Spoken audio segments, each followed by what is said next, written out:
Sur l'île de Sadiyat, île du bonheur, le pharaonique projet du Louvre Abu Dhabi. 8 ans de travaux, 1 milliard d'euros, 85 000 mètres carrés. Et ce dôme, pièce maîtresse, signature, prouesse d'architecture pour créer cette miraculeuse pluie de lumière. La référence des oasis, des palmeraies, même dans les souks qu'on connaît dans les villes arabes, souvent elles sont couvertes. Il suffit de 1 ou 2 petits trous dans une tôle perforée pour avoir ces raies de lumière. 8 couches superposées pour faire de l'ombre, donner vie à cette ville-musée en plein cœur des Émirats. Le Louvre Abu Dhabi, un écrin monumental, un sanctuaire créé pour protéger un trésor de l'humanité. 620 joyaux, 620 pièces exposées ici dans ces 12 casbahs immaculées, 12 salles au parcours chronologique et hors du temps.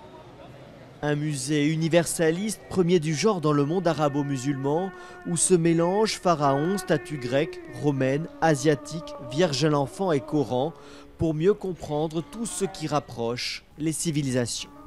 Le parti pris du dialogue des civilisations, on le suit depuis le début, depuis la préhistoire. Parce qu'en fait, on veut montrer que la globalisation contemporaine, elle ne vient pas d'hier, elle n'est pas des années 60, elle n'est pas du Moyen-Âge ou le temps des grands navigateurs. Elle existe au moins depuis la préhistoire. Les cultures et les civilisations ont toujours été en contact.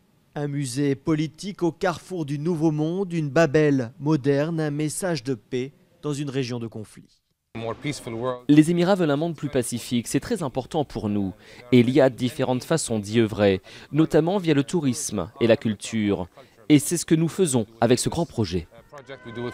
Un pas vers la paix et vers l'après-pétrole, source toujours de tensions.